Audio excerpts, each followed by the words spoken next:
You guys, this game, you guys. Anthony Taylor, I swear to God, Anthony Taylor, you disgrace.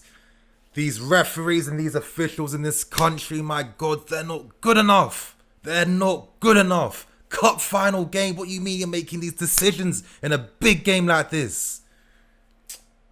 Oh, you guys, I'm going to do my best to make sure I'm not going to swear because I don't like swearing. I'm going to do my best to make sure, but I'm telling you, this game has brought out some emotions inside me. I'm trying to be calm, you guys. But the refereeing on show today, disgrace. Like in a cup final too, that's what I don't understand. A cup final too. Oh my God. Honestly, I feel we were absolutely unlucky today. We were unlucky before the game even started. No Kante playing, and I'm saying it straight. Everyone who's going to say Kante's on the bench, if he's on the bench and, why isn't he playing? I hear it every single time after a loss, People only care about tactics when we win, but they don't care about tactics when we lose. If Kante was fully fit, Frank Lampard is using him. It's really that simple. Lampard is playing him on the field in a cup final, a London derby against Arsenal. We beat them 2-1 this season. Lampard made a 34th minute sub. A 34th minute sub. The earliest sub he's made throughout the entire season to make it 4-3-3. He's not stupid. He's not an idiot. He knows what to do. But if the players aren't fully fit, if he doesn't have the right players at his disposal, and if nonsense happens in the game where Pulisic, your most dangerous attacking player, gets a hamstring injury start of the second half. And you've got Azpilicueta coming off as well, making an uncharacteristic error to give away a penalty, which you never see him do. And what even sums it up is Azpi's picked up his first injury playing for us. Honestly, I don't know what happened in this game. It felt like all our luck, everything left us today. Every single thing left us. We got forced to use a 3-4-3. And I'm saying we got forced, you guys, because as I keep stressing, and I'm really stressing this, that game where we beat them 2-1. Lampard made that early sub for a reason because he knew the mistake he made and he fixed it straight. He doesn't make the same mistake twice. Let's not forget all the big games we played against United, Man City, Liverpool. He knows what he's doing, you guys. Sometimes in football, luck don't work in your favour. Sometimes in football, things work against you. And sometimes you're forced to do the very best with what you have at your disposal. Now, even I'm thinking 4-3-3 because that would have been key. Throughout this entire game, as we saw in that 2-1 win earlier this season, the same thing I was speaking about in the previous, you guys. We kept passing the ball at the back time and time again, not finding the midfield players, not finding the attacking players, very isolated, doing absolutely nothing. It's just like surreal to me how everything collapsed. And it feels like when we play against Bayern next week, what even is the point right now? What's the point of playing against Bayern Munich? Injuries to players. Even Pedro too, for God's sake. And I feel sorry for Pedro. He's got his move secure to Roma. And this is one of the main reasons why him and Willian were fearful at the start of this restart. This is why they were fearful, because if they pick up injuries, that messes it up for themselves. Let's hope Pedro is okay and gets back to full speeds. Very sad to see what happens. But you guys, for me today, I think the referee didn't give us a chance from the start. Constantly just allowing Arsenal to get the advantages every single time. Giving us a yellow card for nothing. Mason Mount getting a yellow for absolutely nothing. Kovacic as well. Right at the end of the game where Pedro did the best he could to get a free kick for us. A free kick right at the end. We don't get it. He misses that. Against Arsenal, when you're 10 men against them, a free kick in that area is important. Anything could have happened from that moment, you guys. And it's just these footballing aspects that just weren't there with us today. Nothing worked in our favour. And I'm sorry you guys know that I'm very objective, I'm fair. I've critiqued Lampard time and time again, but today I don't think there's nothing we could have done. You want to use maybe 4-3-3 with Ross Barkley, Cover, Jorginho, or Mason, Cover, Jorginho. Are we forgetting Jorginho and Kovacic? And maybe this is the best time to speak about them, because for me, this game highlighted why these guys are good enough to get you to maybe a top 6 level, but these two aren't a title-winning midfield.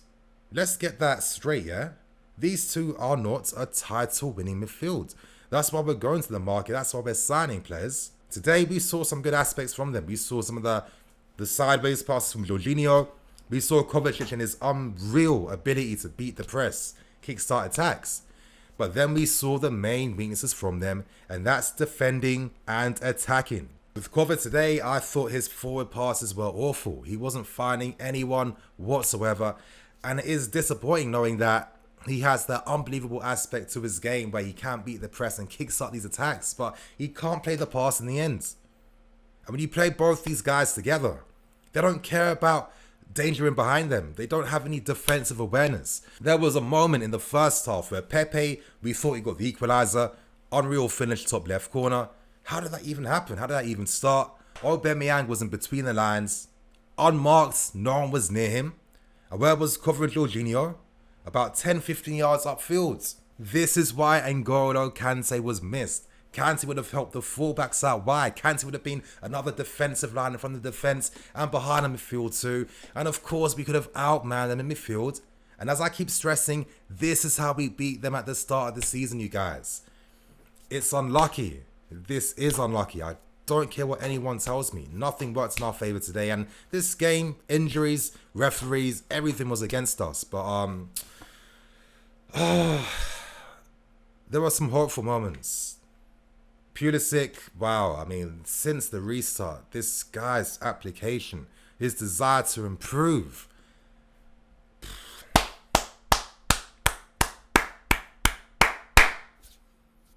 What can you say, really? I mean, even the goal he scored, it sums up the improvement in him. At the start of the season, Pulisic would rush his shot, but in this game, for the opening goal, he took an extra first touch to create that space for himself for the shot. Then he had the composure on top to hit in the bottom corner. We're seeing a massive improvement in him.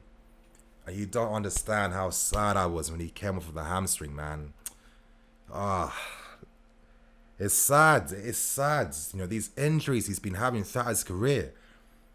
The guy's got talent. He's got special talent. Let's hope these injuries don't affect that. But once he went off, you just knew that, wow, things become even harder for us. This guy was our main attacking threat. And at the start of the second half, we were seeing that. Even the manner in which he picked up that injury, you guys, you know, that ridiculous first touch down the left-hand side, sped through about 3-4 players.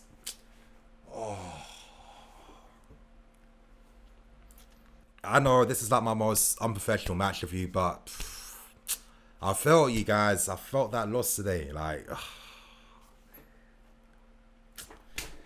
it's frustrating when you lose like this. It feels like everything's going against you. I'm even thinking, what could have Lampard really have done to help the game in our favour? Bringing on Hudson-Odoi for Pedro would have brought what? I mean, let's keep things real. Hudson this season has had a lot of injuries himself. We ain't going to see the best of him until next season. So don't surprise me why Lampard would have some reservations in that sense and would turn to experience in that position then. That doesn't surprise me. But I think, you know what? I don't like doing this after a loss in the final, you know. We can see the team today, they look upset. But I do think that this loss maybe highlighted some of the players who might have to be sold and might have to become the squad players for next season. You know, everyone keeps saying Kovacic is player of the season. I can't give that to him because, again, you're not going to win player of the season for me just because of your press resistance. I need to see more. You're a sick player, Kovacic. You're a great player, but you're not a complete player just now. For me, next season, he's going to be a squad player. Other players like Jorginho, is he even really needed now? No. In a game like this today, what did he really bring? His 4 passes from deep did absolutely nothing.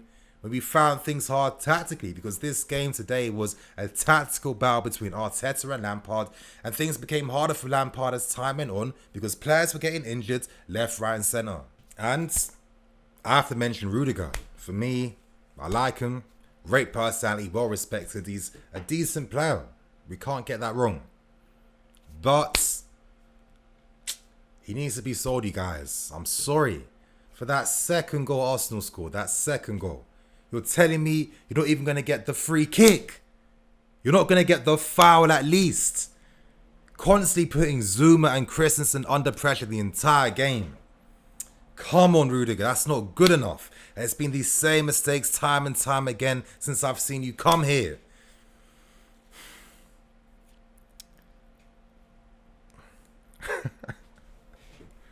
I'm sorry, like, I've been saying it for a while. You know, decent, but if we want to be a team that isn't trying to get into the Champions League, that's not trying to get top four, but wants to win the title, then certain players like your Jorginhos, your Rudigers, other guys too, they need to go. And other guys like your Kovacic's, they are squad players for next season. It really is that simple. We have to go in the market and we need to buy a defensive mid. That's a priority. If there's no Kante in the team, but we can't even play 4-3-3. That is absolutely crazy. Imagine the manager can't turn towards a system like that because he doesn't feel he has the right personnel to use. And when you just have these types of elements in your team that are constantly prone to these types of mistakes, it makes things harder. It makes executing game plans harder. It makes making those subs at the right time harder because there's these elements in the game where a mistake can happen like that and the entire game gets flipped, you guys. The entire game gets absolutely flips.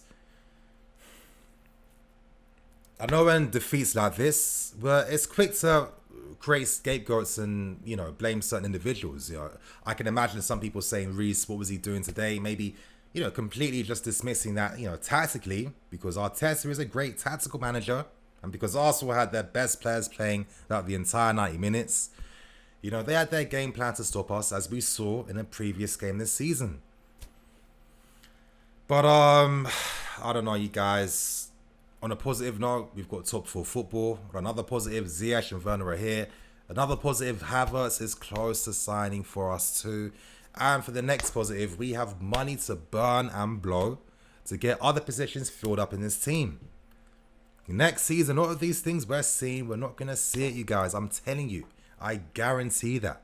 Why do you think Lampard's building the squad exactly in his image? Because he knows how he's going to compete for next season, you guys.